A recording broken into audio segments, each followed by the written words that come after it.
طبعا زي ما سمعتوا كده، سمعتوا القرمشة، وعملنا بقى حلة رز كده صيادية، بس بجد ريحتها وطعمها جميل جدا. يلا بقى عشان انا متحمسة جدا للفيديو. جاهزين بقى معايا؟ هقول لكم التركايه بقى الجامدة اللي تخلي الزيت مطرح ما بتحمري السمك يطلع معاكي نضيف من اول سمكية لحد اخر سمكية، لا في دخان ولا في ريحة زفارة في الشقة ولا الكلام ده كله. هتقلي السمك من غير اي حاجه من ديت، اي مشاكل تواجهك في قليان السمك، الزيت بيسمر منك، بيسود، بيطلع دخان، بيتحرق، السمك بيشرب زيت، ده ممنوع في التركية اللي هقولك عليها. وكمان مهما السمك يكون كبير هتلاقيه طالع معاكي ناشف ومقرمش زي ما انتوا شفتوا، مع ان ده سمك كبير المفروض يطلع طري جدا جدا. بس تابعوا بقى معايا الطريقه. طبعا انا هنا معايا سمك كنت مفرزاه في الفريزر، منضفاه طبعا، طلعته بقى، كنتش عصرت عليه ليمون لاني ما كانش عندي ليمون. فايه عملته، قطعته وعملته حتى لو مطلعاه من الفريزر بحب برضو ان انا اعصر عليه ليمون علشان الزفاره. وهنا طبعا بقى جبت فصوص من الثوم علشان اعمل الدقه قدامكم. طبعا معايا عادي دقه عاديه جدا، بس بيبقى طعمها جميل جدا في السمك. توم بقى وقرنين شطه، وحطيت عليهم شويه من الملح على شويه من الكمون، وهدقهم طبعا لحد ما يتهرسوا معايا.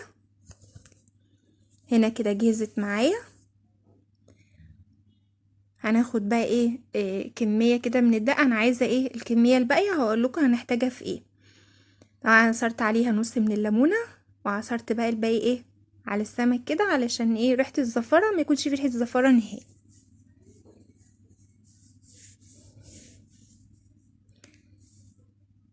هتملحي بقى السمك كويس وتسيبيه لمده ساعتين كده لحد ما ياكل في التتبيله بتاعته،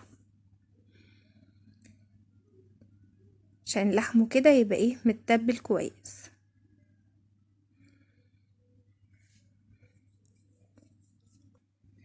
انا خلصت بقى كمية السمك كله تمليح. هندخل بقى معايا 3 طماطمات حلوين كده، بس يكونوا حمر يعني، ويكونوا طيبين. قطعتهم بقى قطع صغيرة كده. ومعايا بصلتين، بصلاية كبيرة قوي وبصلاية متوسطة، طبعا حسب الكمية الرز اللي انت هتستخدميه. دي هعملها للرز. طبعا بقطعها كده قطع صغيرة. في ناس بتحب تقطع على القطاعة والكلام ده، انا ما بحبش يعني، دي اسرع لي كده ان انا بقطع كده بايدي. هنا معايا بقى كمية من الرز والدقة اللي انا قلت لكم عليها ان احنا هنحتاجها. هنضيف بقى الزيت في الحلة، وهنضيف عليها البصل،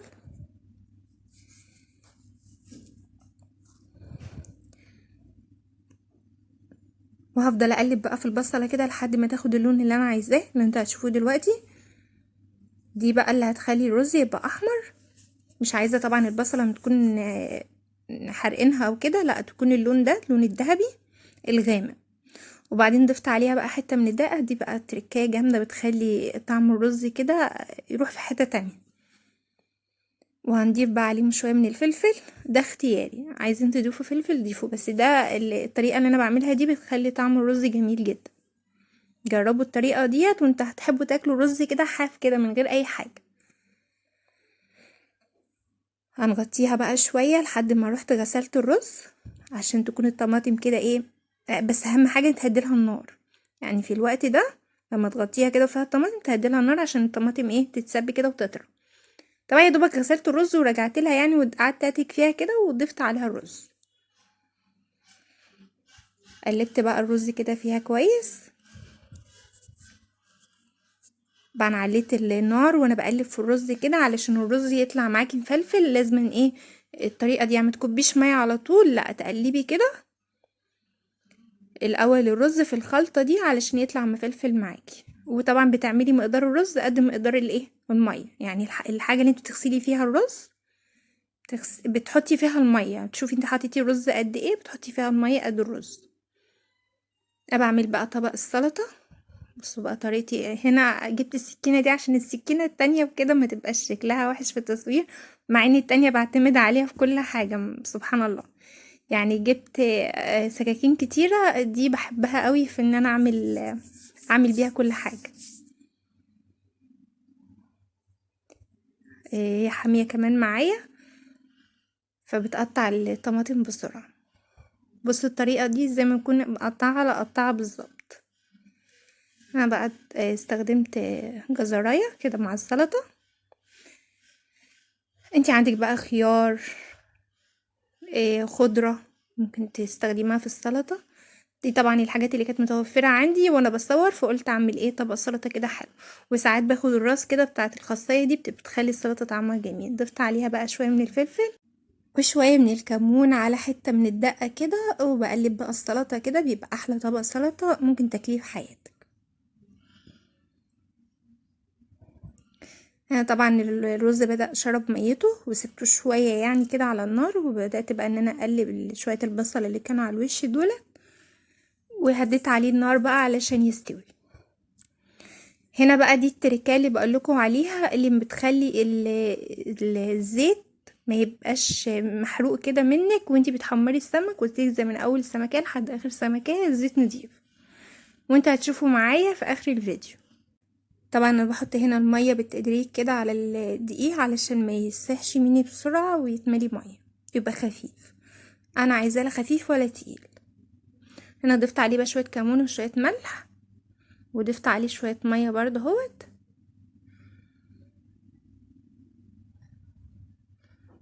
بصوا قوامه ولا تقيل ولا خفيف.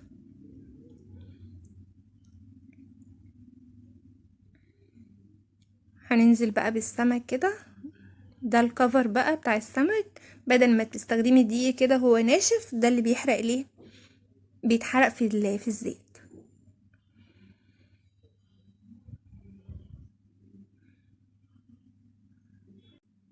هاخده بقى واروح على طاسه على النار. انا بعمل حبه حبه كده علشان الطبق الصغير ما بياخدش السمك كله، ما يتزحلقش مني ويبهدلني.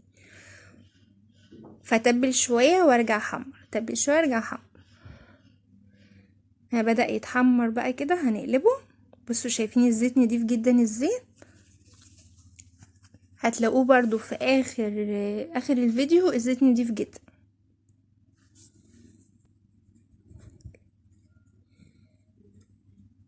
والطريقة دي كمان هي اللي بتخلي السمكية تبقى ناشفة وبتبقى مقرمشة معاكي حتى لو السمكية كبيرة.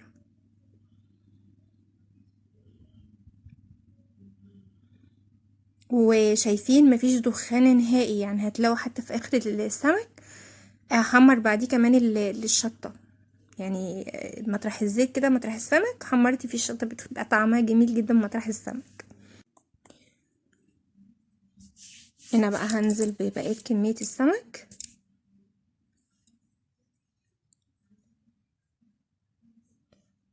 بصوا الزيت شكله عامل ازاي، يعني المفروض ان انت بتقلي تاني طرحة تلاقي الزيت بدأ يتحرق معاكي ولونه يسمر. ده ما شاء الله الزيت ابيض.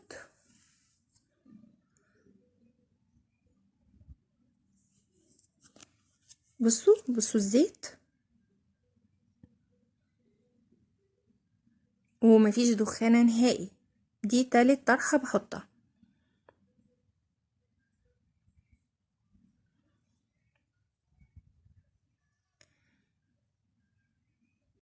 بس بجد انا ومني زعلانين جدا جدا ان مفيش تفاعل على القناة، وبنتعب مع اننا بنتعب في المحتوى جدا، بس مش بنلاقي يعني تعليقات كده حلوة تحفزنا.